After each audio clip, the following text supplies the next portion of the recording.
வாங்க இன்னைக்கு நம்ம பங்கு சந்தையை பத்தி நீங்க நினைச்சு வச்சிருக்கிற எல்லாத்தையும் மாத்தி போட போற ஒரு ஐடியாவை பத்தி பார்க்கலாம். இது வேற யாருடைய எதுவும் இல்ல, புகழ்பெற்ற முதலீட்டாளர் ஜார்ஜ் சாரோஸ் சொன்னது. சரி, நாம என்னெல்லாம் பார்க்க போறோம்னா, முதல்ல மார்க்கெட் சொல்றது உண்மையிலே சரியான ஒரு கேள்வி கேட்போம்.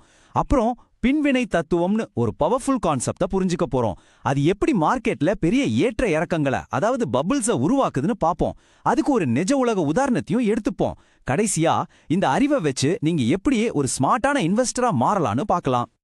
சரி, முதல்ல மார்க்கெட்டை பத்தி நாம எல்லாரும் நம்புற ஒரு பெரிய விஷயத்த கொஞ்சம் கேள்வி கேட்போம். நமக்கு என்ன சொல்லி கொடுத்திருக்காங்க? ஸ்டாக் மார்க்கெட்ல ஒரு ஷேரோட விலை அந்த கம்பெனியோட எல்லா தகவலையும் கரெக்டா காட்டுதுன்னு சொல்றாங்க. ஆனா அது உண்மையிலே முழுசா அப்படிதானா? பாருங்க, பெரும்பாலான இன்வெஸ்டருங்க ஒன்னு ஃபண்டமெண்டல் அனாலிசிஸ் பண்ணுவாங்க, இல்லனா டெக்னிக்கல் அனாலிசிஸ் பண்ணுவாங்க. ஒன்னு கம்பெனியோட உண்மையான மதிப்பு என்னன்னு பார்க்கும், இன்னொன்னு சார்ட்டை வச்சு அடுத்து என்ன நடக்கும்னு கணிக்கும். ஆனா ரெண்டுமே ஒரு முக்கியமான விஷயத்த கோட்டை விட்டுருது. சோரோஸ் என்ன சொல்றார்னா, இது ஒரு ஒன் வே டிராஃபிக் மாதிரி பார்க்கப்படுது. அதாவது கம்பெனி நல்லா பண்ணுனா ஸ்டாக் பிரைஸ் ஏறும். ஆனா அந்த ஸ்டாக் பிரைஸே திரும்ப வந்து கம்பெனியோட தலைவிதியே மாத்த முடியுங்கிற விஷயத்த யாருமே கண்டுகிறது இல்ல. இதுதான் இங்க இருக்கிற பெரிய சிக்கல். இங்கதான் நம்ம இன்னைக்கு பார்க்க போற முக்கியமான கான்செப்ட் உள்ள வருது. ரிஃப்ளெக்சிவிட்டி, அதாவது பின் வினை தத்துவம். மார்க்கெட் ஏன் இப்படி விசித்திரமா நடந்துக்குதுன்னு புரியாம இருந்த பண புதிர்களுக்கு இதான் விடை. சிம்பிளா சொல்லணும்னா, ரிஃப்ளெக்சிவிட்டிங்கிறது ஒரு ஃபீட்பேக் லூப். ஒரு ஸ்டாக்கை பத்தி நம்ம என்ன நினைக்கிறோமோ அதை அதோட விலைய பாதிக்கும். அந்த விலை அந்த கம்பெனியோட நிஜமான நிலைமையே மாத்திடும். இது சும்மா ஒரு கண்ணாடி மாதிரி இல்ல, இதுவே களத்துல இறங்கி விளையாடுற ஒரு பிளேயர் மாதிரி. சரி, இந்த ஃபீட்பேக் லூப் எப்படி வேலை செய்யுதுன்னு பாருங்க. முதல்ல ஒரு நம்பிக்கை உருவாகுது. ஒரு குறிப்பிட்ட ஸ்டாக் நல்லா போகும்னு மக்கள் நம்ப ஆரம்பிக்கிறாங்க. ரெண்டாவது, அந்த நம்பிக்கையில பங்குகளை வாங்குறாங்க, அதனால விலை ஏறுது. மூணாவதா, விலை ஏறின உடனே அந்த கம்பெனிக்கு கடன் வாங்குறது, மற்ற கம்பெனிகளை வாங்குறது எல்லாம் சுலபமாகுது. அதாவது கம்பெனியோட அடிப்படை பலமாகுது.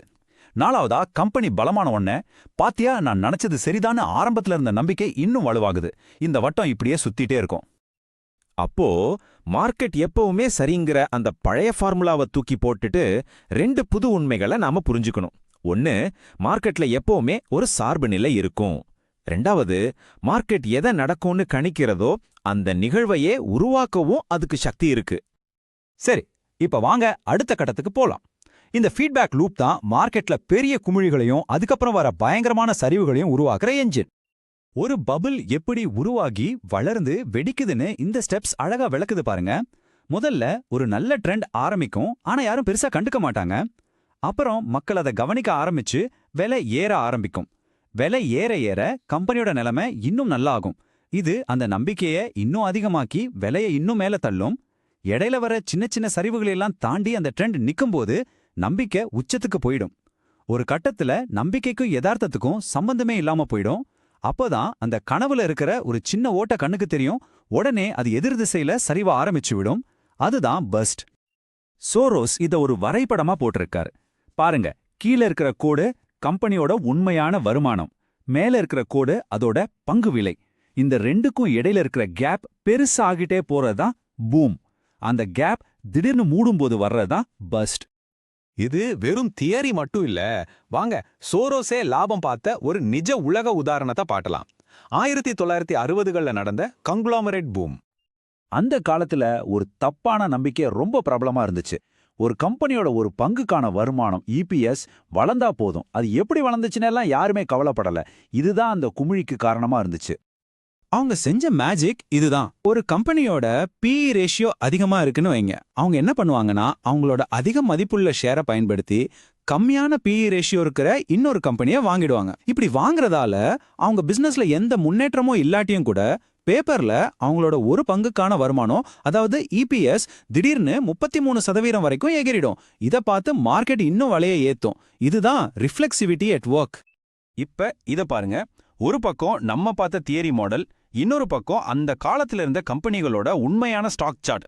ரெண்டும் கிட்டத்தட்ட ஜெராக்ஸ் எடுத்த மாதிரி இருக்கு பாத்தீங்களா? இதுதான் ரிஃப்ளெக்சிவிட்டி தியரியோட பவர். சரி, இதெல்லாம் கேட்க நல்லா இருக்கு. ஆனா ஒரு இன்வெஸ்டரா உங்களுக்கு இதனால என்ன பிரயோஜனம்? இது எப்படி நாம பயன்படுத்திக்கிறது? ரிஃப்ளெக்சிவிட்டியை புரிஞ்சுக்கிட்டா நாம செய்யற பொதுவான தவறுகளை தவிர்க்கலாம். ஒரு விலை ஏறுதுன்னா அதுக்கு பின்னாடி காரணம் இருக்குன்னு கண்மூடித்தனமா நம்பக்கூடாது. எல்லாரும் போறாங்கன்னு நாமளும் கூட்டத்தோட போகக்கூடாது. ஒரு ட்ரெண்ட எப்பவுமே நீடிக்கும்னு நினைக்க கூடாது. முக்கியமா மார்க்கெட்ல இருக்கிற அந்த பொதுவான மனநிலை எப்படி ஒரு கதையை உருவாக்குதுங்கிறத நம்ம கவனிக்கணும். இங்க விஷயம் என்னன்னா, நீங்க எல்லாத்தையும் தெரிஞ்சு வச்சிருக்கணும்னு அவசியம் இல்ல. ஆனா மத்தவங்க புரிஞ்சுக்காத ஒரு விஷயத்த, அதாவது இந்த நம்பிக்கைக்கும் யதார்த்தத்துக்கும் நடுவுல இருக்கிற இந்த ஃபீட்பேக் லூப்பை நீங்க புரிஞ்சுக்கிட்டாலே போதும், உங்களுக்கு ஒரு பெரிய எட்ஜ் கிடைச்சிரும். சரி, கடைசியா உங்களுக்கு ஒரு கேள்வி. இன்னைக்கு மார்க்கெட்டை நீங்க பார்க்கும்போது அப்படி என்ன ஒரு பொதுவான நம்பிக்கை, ஒரு கதை எல்லார்கிட்டயும் இருக்கு? அந்த நம்பிக்கை ஒருவேளை சீக்கிரத்துல உடையக்கூடிய ஒரு யதார்த்தத்தை உருவாக்கிக்கிட்டு இருக்குமா? யோசிச்சு பாருங்க.